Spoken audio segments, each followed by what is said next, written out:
Far away at the edge of the galaxy, a lonely ship drifted in silence, its engines glowing faint blue, its sensors stretched to the very limits of space. The crew of explorers did not know what they were about to find, but every one of them felt the weight of mystery pressing down on their hearts. The galaxy's edge was a strange place. Here the stars grew thin. The light of suns faded into empty blackness. It was a place most species avoided, a place of fear and silence, yet these explorers had come, not by accident, but because of a signal no one could explain. The signal was faint, very old, yet it was still alive. It whispered across the endless dark, repeating words again and again. The explorers had played the signal many times, and every time it shook them to the core. It was not alien. It was not like anything in their records. It was a voice, a human voice. The words were broken, damaged by time, but they carried meaning. The voice spoke like a prayer, and also like a warning. We stand, even if the heavens fall, we fight. The explorers were silent as the message ended. For a long moment, none of them spoke. Then their leader, a tall captain with eyes fixed on the void, said slowly, "We must follow it. We must know who left this behind." So they pushed deeper, their ship moving toward the source, deeper into the dark edge where the galaxy itself seemed to end. As they traveled, the crew whispered among themselves. Some believed the signal was a trap. Some believed it was a relic of a dead race, but one thing was clear. Whoever sent this message had once fought against something vast, something that could shake the stars themselves. The captain stood at the viewport, watching the stars outside one by one. He noticed something strange. The stars were not only fading because of distance, they seemed to dim, as if something unseen was swallowing their light. "Report," the captain ordered, his voice sharp. The navigator checked the instruments, her hands trembling. "The stars, sir. The light is wrong, it is not natural." The crew looked out, unease spreading through them around their ship. The heavens seemed to burn and then turn to ash. It was as if some great shadow was reaching across the void, closing its hand on the galaxy itself. But the signal still called, stronger now, pulling them forward. The explorers entered a dead star system. Its sun collapsed into a cold ember, planets broken into drifting stone. Yet in the center of this wreckage, the signal burned brightest. They followed it to a small world, hidden beneath the shadow of a shattered moon. The planet was gray and lifeless, yet as they descended, they saw shapes on the surface, tall broken towers, vast ruins of a city that once lived. The ship landed, dust rising around it. The crew stepped out, their boots crunching on ash. The silence of the world pressed against them, heavy, endless life readings. The captain asked. "None," replied the science officer, his voice low. "This world is dead, but..." It was not always. The ruins stretched for miles, metal bones of skyscrapers reaching into the sky. Streets cracked and empty, yet marked by the traces of millions who once lived here. The explorers walked carefully, their lights cutting through shadows, and everywhere they looked, they saw signs of struggle. Walls blackened by fire, weapons lying in the dust, shattered machines rusting in the open air. This was not just a city, the science officer whispered. This was a battlefield. They found carvings on stone, strange letters burned into walls. The crew could not read the language, but they felt the power in the shapes. It was human writing left behind like scars, and then, in the center of the ruins, they saw it, a statue broken but standing, a figure of a human carved in metal, tall, proud, its face lifted toward the stars. Though time had eaten away its features, the expression was clear. Defiance. The crew stopped, hearts pounding. None of them had ever seen a being like this, and yet, looking at that face, they felt something. They felt courage, they felt resistance, they felt a warning echo in their minds. One explorer whispered, "Who were they to build such a thing at the edge of nothing?" The signal pulsed again, stronger than ever, echoing through the ruins, words rising from hidden speakers buried deep in the ground. "If you hear this, we are gone. But remember, we stood, we fought." The captain clenched his fists, his voice low but firm. Whoever they were, they did not surrender. The crew looked to him, fear and awe mixing in their eyes. And then the ground shook, dust rising into the air, a deep rumble spreading through the ruins. "Sir," the navigator cried, "something is happening. Readings are spiking." The explorers turned toward the sky and froze. Above them, one by one, the stars were going out, fading into black, as if the heavens themselves were turning to ash. The captain whispered, "We are not alone out here." And with that, Part 1 ends leaving only silence, the ruins, and the fading light of the stars at the edge of the galaxy. The ruins stretched endlessly, gray and broken. As the explorers moved deeper into the dead city, every step echoed like a memory. Every shadow seemed to whisper. The wind carried dust, but also something else.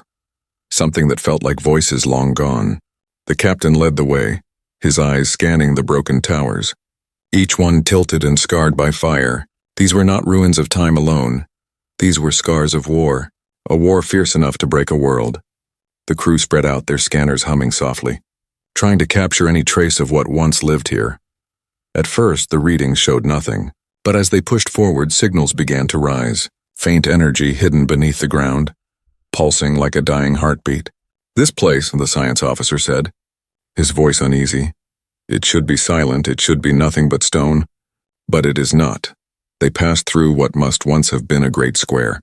The floor cracked, statues broken, fragments of metal scattered like bones. One statue still stood half buried in ash.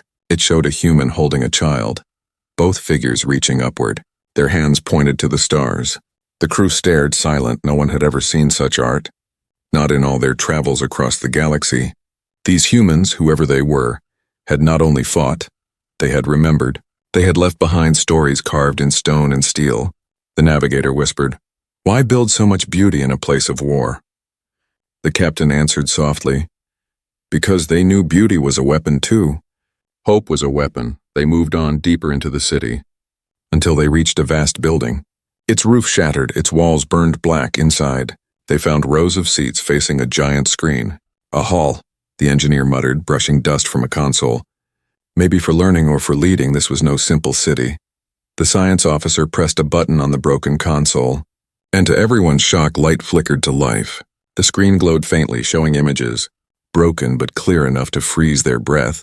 It was humanity, alive, not statues, not carvings, but real recordings. The explorers watched as men and women stood together, dressed in worn armor, their eyes tired but burning with fire. Ships rose into the skies, weapons blazed. Children were carried to shelters. The city was alive again, not silent ruins, but a world full of courage. The crew stood motionless, their hearts shaken. They were seeing the ghosts of the past.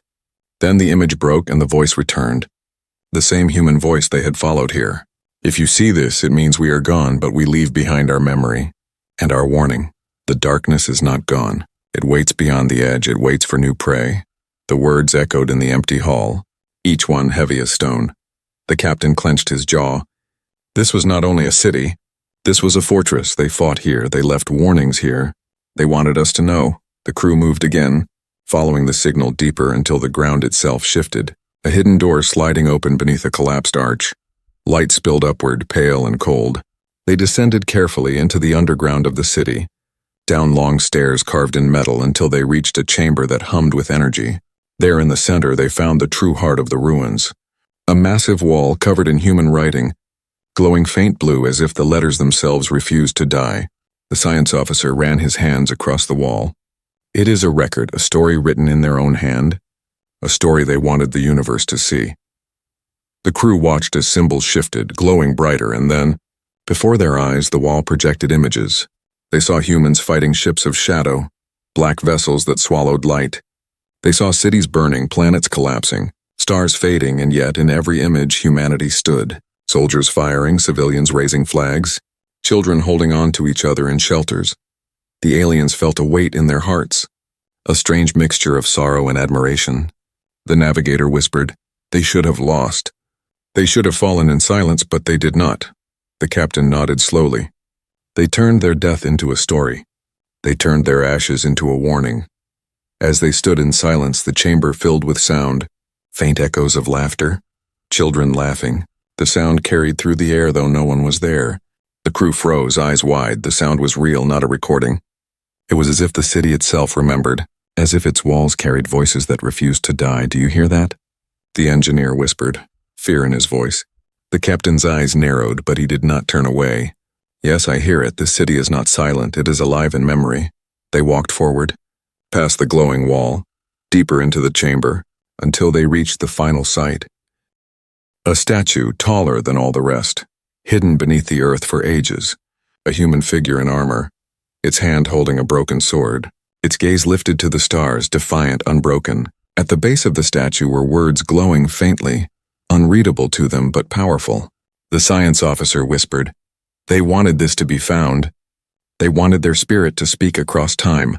The crew stood in awe, not knowing that above them, far beyond the chamber walls, the sky was shifting again. The stars outside were dimming one by one, shadows creeping over the heavens. The captain looked up, sensing the change, and said quietly, "We are walking into something greater than ruins. This is only the beginning." And with that, part 2 ended. The explorers deep inside the hidden world, while above them, the galaxy's edge began to darken once more, as if the heavens were preparing to fall to ash. The chamber was silent, the statue towering over the explorers, its broken sword pointing upward as if to remind the galaxy of what once happened here. The glowing wall behind it pulsed with dim blue light. The air itself felt heavy, filled with memories that refused to die. The captain stepped closer, his boots echoing against the stone floor, his eyes fixed on the glowing symbols. "This is no simple monument," he said. "It is a record of war."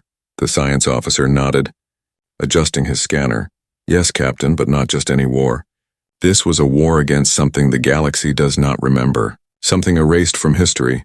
The crew gathered as the wall flared brighter, symbols shifting into new patterns. Then the chamber came alive with sound and light. They saw it clear and terrible, the beginning of the forgotten war. Human ships, old and scarred, rose into the skies, their hulls painted with marks and names. They were not mighty fleets of polished steel. They were vessels of survivors, built from scraps forged with desperation, but their weapons blazed with fire. And then the enemy appeared, shadows vast and endless. Black ships without windows, without faces, without voices, their shapes twisted, bending light itself. They looked less like machines and more like nightmares given form. The crew shivered as the vision unfolded. They had never seen anything like it. The battle began, light and shadow colliding across the stars. Humans fought with everything they had. Missiles streaked through darkness, cannons roared, ships exploded. But for every shadow destroyed, more came. The screen showed cities under siege, towers collapsing, skies burning red, children carried into shelters, soldiers standing in streets with weapons too small against enemies too great. Yet the humans did not flee, they stood, they fought. The navigator whispered, her voice trembling. Why did they fight when they knew they could not win? The captain's eyes stayed locked on the vision. Because surrender was worse, he said quietly. Because they knew the galaxy must remember them. Even if only in ashes. The vision shifted again, showing leaders of humanity, men and women standing before great halls, their faces tired but their eyes blazing. They spoke to crowds, their voices filled with strength. The darkness is endless, but we are not afraid. We carry fire in our hands. We carry memory in our hearts. If the heavens fall, we will still stand. The words echoed through the chamber, reaching the explorers like a storm. The science officer wiped his brow, whispering, "This war, it was more than survival, it was defiance." Then the images darkened, showing the fall, planet after planet consumed by shadow, suns swallowed into nothing, the galaxy itself trembling under the weight of the enemy. One vision froze the crew in horror. They saw a star go out, not fade, not dim, but vanish. As if torn from existence, the engineer gasped, "That is impossible. Nothing can kill a star." The captain's voice was grim. Something did, and humans stood against it. The final image came, one that silenced them all. A single human soldier standing on a broken battlefield, armor cracked, blood running down his face behind him, the ruins of his city burning before him, the endless night pressing closer. He lifted his weapon, even though he could not win, and spoke into a recorder. "If you hear this, it means we are gone. But we stood, we fought, we did not kneel. Learn from us, remember us. And when the darkness comes for you, carry fire, carry memory, carry defiance." The recording ended. The soldier frozen in the last frame, eyes blazing with fire even in defeat. The crew stood in silence, their hearts heavy. None of them spoke for a long moment because words felt too small, too weak. Finally, the navigator said softly, "They knew they would fall, but they wanted to be remembered. They wanted someone to hear." The captain turned, his jaw tight. "And we are the ones who heard. Their war is forgotten, but not by us. Not anymore." The chamber began to tremble, the wall flickering. As if the act of remembering had awakened something, dust fell from the ceiling. "Cracks spread across the floor, Captain," the engineer shouted. The energy here is unstable. The recordings may be linked to a power source still running. The crew moved quickly, but before they could leave, the vision returned one last time. This time it was not battle. Not ruin, but something stranger. They saw a map of the stars, points of light stretching across the galaxy. Many of them crossed out, darkened, lost to the war. But one cluster remained bright, glowing stronger than all the rest. The science officer gasped. It is a record of survivors. A record of where they once were. The captain leaned closer, his eyes narrowing. Or where they still are. The map pulsed once, twice, and then went dark. The chamber silent once more. The crew stood there, the weight of revelation pressing on them. Humanity had fought a war no one remembered, against an enemy no one believed existed. They had lost everything, and yet they left behind warnings, maps and hope, the captain whispered, almost to himself. The forgotten war was not the end. It was a message, a seed planted for us to find. Above them, outside the ruins, the heavens stirred again, stars fading one by one, as if the very enemy from those visions was listening, as if it had never truly left.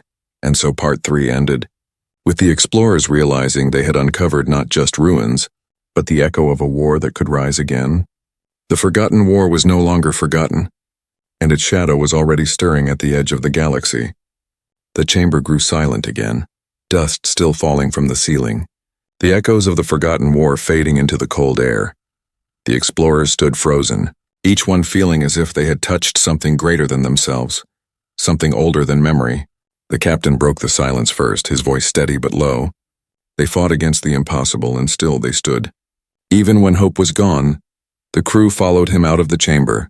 Climbing back into the ruins above, the air outside was thin and cold, but it felt lighter after what they had seen, as if the dead city itself had shared its story and was now at rest. They walked through streets of broken stone and twisted steel, and the more they looked, the more they saw details they had missed before. Not just ruins, but markings.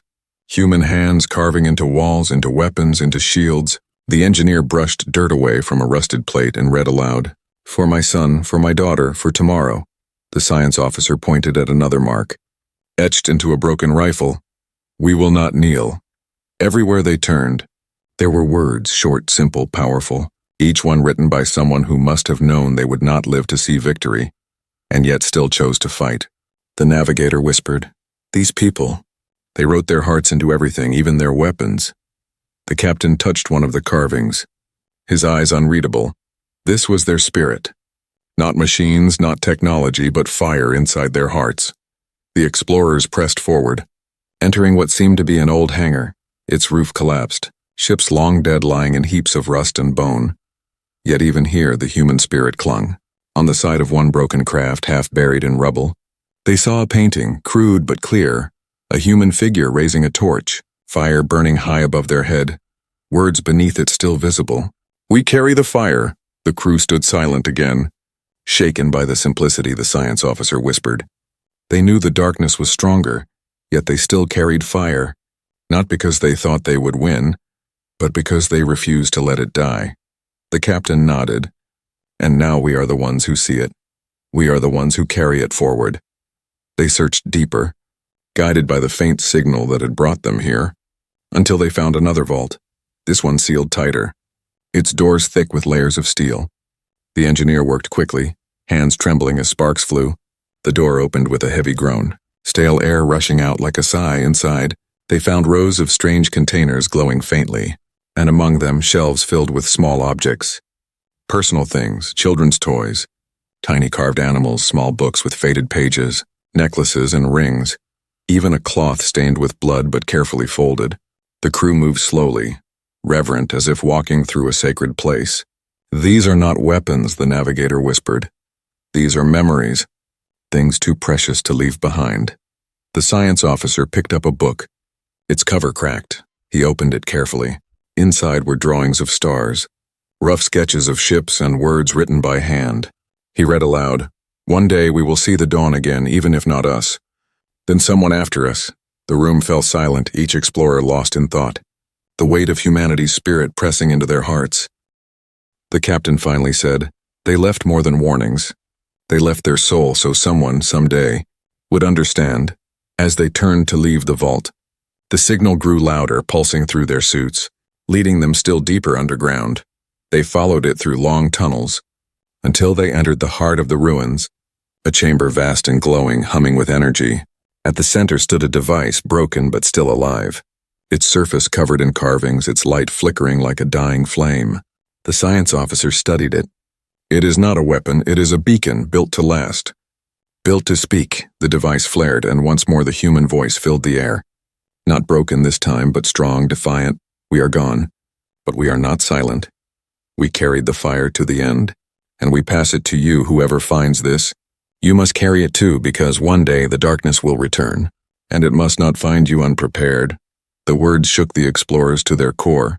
The engineer whispered, "They are speaking to us across time, across death itself." The captain's eyes hardened. Yes, and they are asking us to choose, to carry their fire or let it die. The beacon dimmed again, but its message burned in their minds.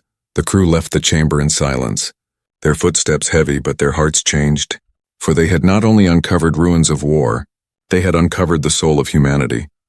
A spirit that refused to die, a fire that burned even when the heavens themselves turned to ash.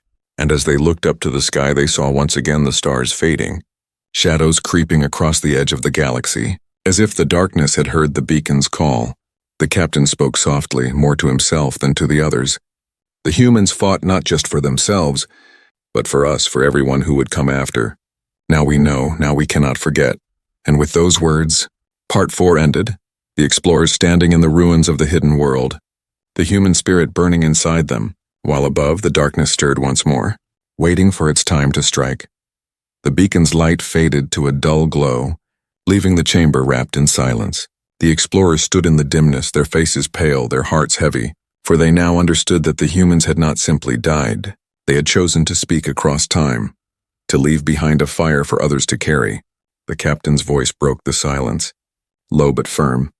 They left all this for us to find, not as a memorial, but as a message. There is more here. I can feel it, the signal still pulsed, faint but steady, drawing them deeper into the ruins, guiding them through broken corridors and collapsed tunnels, each step echoing with the weight of history. At last they reached another sealed door, larger than all the rest, its surface covered in glowing human writing. The engineer pressed his tools against it, sparks flying until the metal groaned and split. The door slid open with a sound like thunder. The explorers stepped inside and the air grew colder. The chamber was vast, circular, lined with strange pods and consoles. In the center stood a single device glowing like a star trapped in metal. The science officer scanned quickly, his eyes widening. "Captain, this is more than a beacon. It is a vault." The crew gathered around as the device activated, light filling the chamber, holograms rising into the air. And then came the revelation. The holograms showed Earth, blue and bright, its oceans shining, its continents green, its skies alive with human cities. The explorers had never seen such a world. The navigator whispered, her voice trembling, "Is this where they came from?" The science officer nodded slowly. "Yes, this is their home.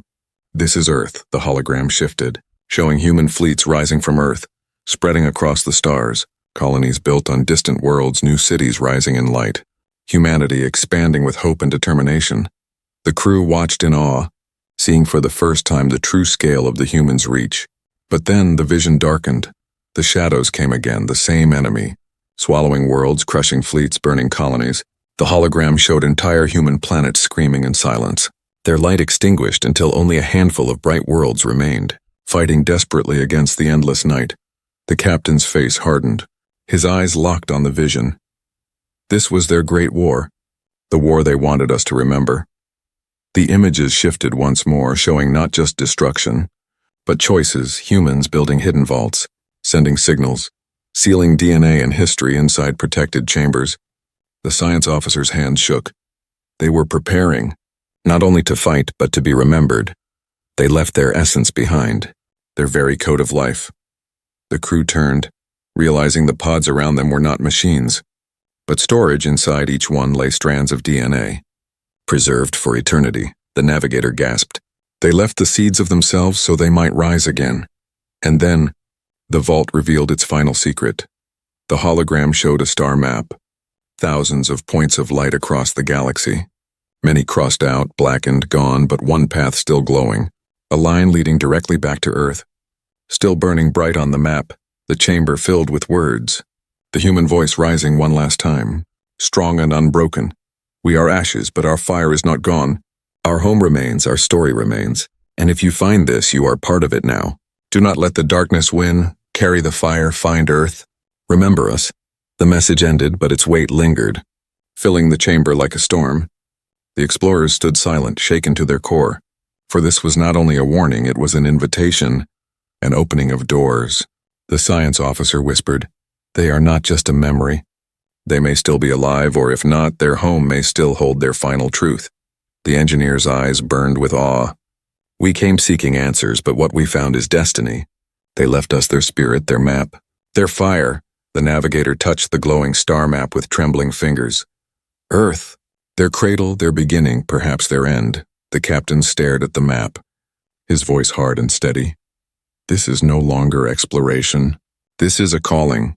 Humanity is not gone, it waits to be found, and we will answer." But as the words left his mouth, the chamber shook violently. The consoles flickering, the pods rattling, dust falling from the ceiling. The science officer shouted, "Captain, the vault's activation has released energy. Something outside is responding." The explorers rushed toward the exit, but as they stepped back into the ruins above, they froze. The sky had changed again. Stars were dimming one after another, swallowed by a creeping shadow, the heavens turning darker and darker as if the very enemy from the visions had felt the vault open. The captain clenched his fists, his voice low. "We have awakened more than memory. Something has hurt us." The crew exchanged fearful glances, but none spoke, for they knew what the captain meant. The forgotten war was not finished. The darkness was not gone. It had waited, patient and silent, and now it was stirring again. And as the explorers looked at the fading sky, they knew one truth with certainty. The revelation was not only about Earth or about humanity, it was about what was coming. The fire had been passed to them, and now the heavens themselves trembled, turning to ash once more, and so Part 5 ended, with the explorers standing under a darkening sky, the star map to Earth glowing in their hands, the weight of revelation burning in their hearts, while above them, the shadows stretched their fingers across the galaxy. The ruins trembled as if the dead city itself was breathing again. The explorers rushed through shattered streets, the star map glowing in the captain's hand. Above them, the heavens flickered, stars dimming one by one like candles in a storm. They reached their ship, engines humming nervously as if it too sensed the danger. The crew hurried inside, sealing the doors, the silence outside broken only by the low rumble of shifting stone and distant thunder. The captain ordered, "Lift off." Now the ship rose, dust swirling beneath it, the ruins shrinking away, but as they ascended, the crew could not look away from the sky. What they saw was worse than anything in the recordings. The stars themselves seemed to twist, whole constellations swallowed by an invisible tide. Black shapes moved across the void, not ships, not storms, but shadows alive, bending light, stretching across space like living smoke. The navigator whispered, her voice weak. "It is them, the enemy from the war." The darkness. The science officer scanned quickly, his hands shaking. Readings are impossible, no mass, no energy signature, but they are real. They are moving toward us. The captain's eyes narrowed, his voice steady. So the war never ended? It was only sleeping. The crew stared in silence, horror in their hearts. But then the star map pulsed again, glowing brighter, the line to Earth shining like a path of fire. The engineer gasped. "The vault is still sending. It is calling to us, calling to something, maybe even to Earth itself." The captain clenched his fists. "Then we must carry it. We must take this message, this map, before the shadows erase it." The ship sped away from the ruined planet, engines burning hard, but the darkness followed, not with speed but with inevitability, stretching across the heavens, swallowing the stars behind them. Inside the ship, silence fell heavy. Each crew member lost in thought. They had uncovered the truth. They had seen the forgotten war. They had felt the spirit of humanity, and now they carried its fire. But they also carried the attention of the enemy that had once ended them. The navigator finally spoke, her voice trembling. "Why us? Why are we the ones to find this? Out of the whole galaxy, why us?" The captain turned, his eyes like steel.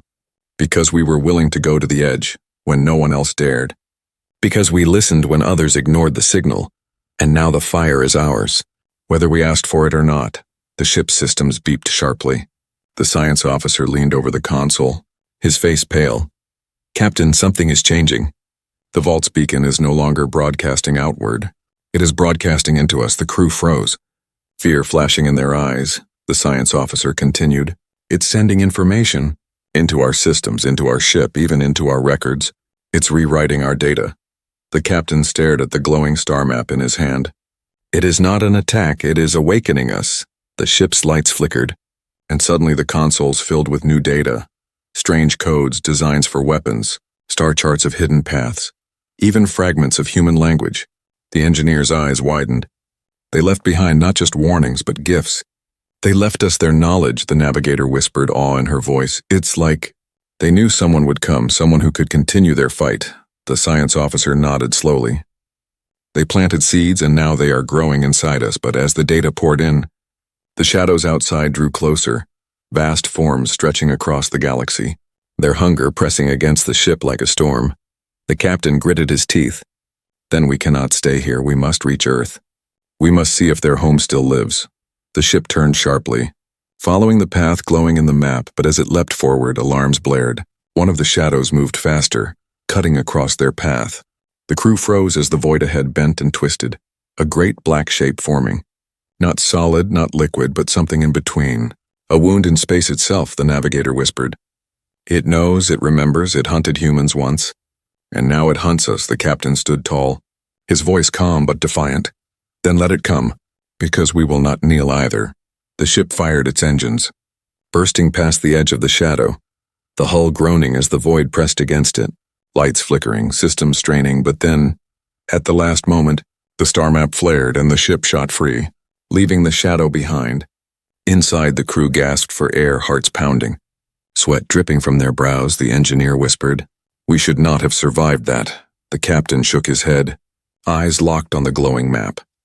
"No, but humanity gave us the means. Their fire protects us even now." The science officer stared at the new data filling the consoles.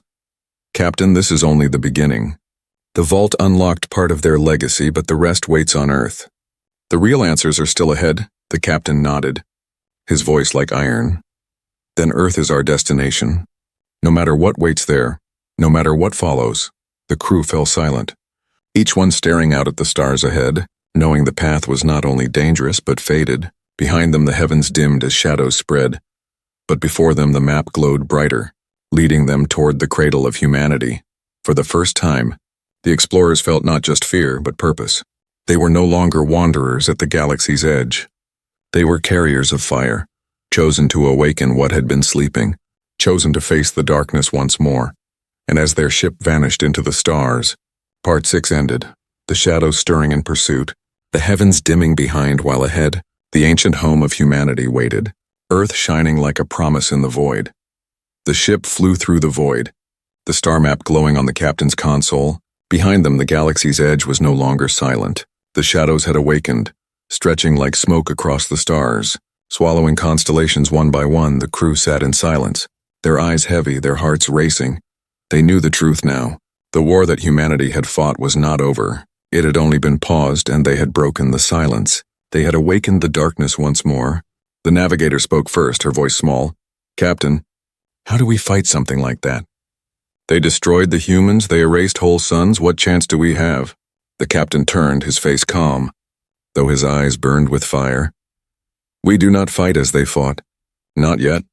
We carry their story, their warning, their fire. Our task is not to win today. Our task is to remember and prepare." The science officer leaned forward, his hands trembling over the data streams pouring through the ship. "But the shadows will not wait. They are moving faster now. Look, on the display, whole clusters of stars blinked out, as if someone had thrown dust across the sky, the heavens themselves turning to ash." The engineer slammed his fist against the console. "If they keep spreading, there will be nothing left, not us. Not anyone." The captain's voice grew harder. "Then we will do what the humans did. We will not kneel. Even if the sky burns." The crew stared at him, fear in their eyes, but also something else. Courage. The ship shuddered as another wave of shadows passed close, the hull groaning, alarms flashing red, but the star map flared again, guiding them onward, pulling them toward Earth, the cradle of humanity. the navigator whispered. What if Earth is gone? What if nothing is left? The captain answered softly. Then we will still go. Because even in ashes there is truth, and truth is a weapon. Moments later, the shadows surged again. A vast wall of black filling the void. The enemy had found them. The science officer cried out. They are closing in. They will consume us. The captain rose from his chair, his voice steady as steel. Then let us give them more than silence. Let us show them humanity's fire still burns. The crew worked quickly. Arming the ship's small weapons, their craft was not built for war. But the data from the vault had changed it. Systems rewriting, power surging, strange human codes filling their consoles. The engineer gasped, Captain, the ship, it is different. The vault gave us more than knowledge. It gave us weapons. The captain's eyes narrowed. Then use them. The ship turned sharply. Engines blazing, the shadows closing in like a storm. The crew fired their new weapons, beams of light tearing into the black shapes. For the first time, the darkness screamed, twisting and pulling back. The navigator shouted, It hurts them! The fireworks. But the victory was brief. The shadows surged again, countless and endless, the heavens burning to ash as the crew fought. The captain's voice cut through the chaos. We cannot destroy them. Not now, but we can remind them. We can make them fear. As they once feared humanity, the crew fought on, weapons blazing, shadows tearing at their ship. The hull screaming, alarms blaring, but still they held. Still they fired. The science officer shouted, Captain, if we push the engines any further, the ship will tear apart. The captain looked at the star map one last time, glowing brighter than ever. Then let it tear, but make sure the message reaches Earth. The crew exchanged silent glances, fear and defiance in equal measure. And then they nodded one by one. The ship surged forward, breaking through the shadows, its engines burning brighter than any star, its weapons tearing paths through the night. The darkness clawed at them, but they did not stop. They could not stop. At the last moment, the captain sent the transmission. The full record of humanity, the map to Earth, the story of the forgotten war, all of it launched into the void, carried on beams of light faster than death. The shadows struck, the ship shook, systems failed, alarms screamed, but still the crew stood at their posts, their eyes locked on the burning stars ahead. The navigator whispered, This is how they felt, the humans. When the end came, the captain nodded, his voice soft but unbroken. Yes, and this is why they left us the fire. So the end would never be the end. The ship blazed like a torch in the dark, a single light defying an ocean of shadows, and then it was gone, swallowed by the black. But the message flew onward, unstoppable, carrying the fire to Earth, carrying humanity's story across the galaxy once more. And so the heavens turned to ash, but from the ashes fire spread, not of destruction but of memory, of defiance, of hope, for even when stars died, even when galaxies dimmed, the human spirit burned on, carried by those who came after, carried by those who refused to kneel. The war was not over, the darkness was not defeated, but neither was the fire extinguished. And in that truth lay the greatest revelation of all, that humanity, though lost, had never truly died. They lived in their fire, in their defiance, in the promise that one day, when the darkness rose again, the heavens themselves would blaze with their return.